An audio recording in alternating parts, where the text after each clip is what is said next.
পানের সঙ্গে একটি জনপ্রিয় অনুষঙ্গ হিসেবে সুপারি ব্যবহার করা হয়। তবে বিজ্ঞানীরা এই সুপারিকে প্রাণঘাতী মাদক হিসেবেই অভিহিত করেছেন। এই নীরব মাদকের কারণেই প্রতিবছর প্রাণ হারাচ্ছে হাজারো মানুষ। পুরো এশিয়া জুড়ে সুপারি পাওয়া যায়। এটির কার্যক্ষমতা এতটাই বেশি যে নিকোটিন, অ্যালকোহল এবং ক্যাফেইনের পাশাপাশি সুপারিকেও বিশ্বের সবচেয়ে জনপ্রিয় মানসিক বিভ্রমকারী মাদক হিসেবে বিবেচনা করা হয়।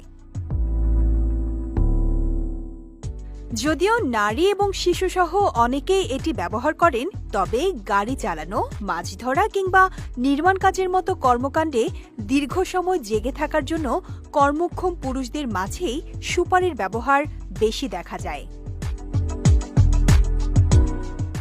সুপারি ব্যবহারকারীদের মধ্যে উচ্চমাত্রায় মুখের ক্যান্সারের কারণে অনেকের জীবন ধ্বংস হয়ে যাচ্ছে।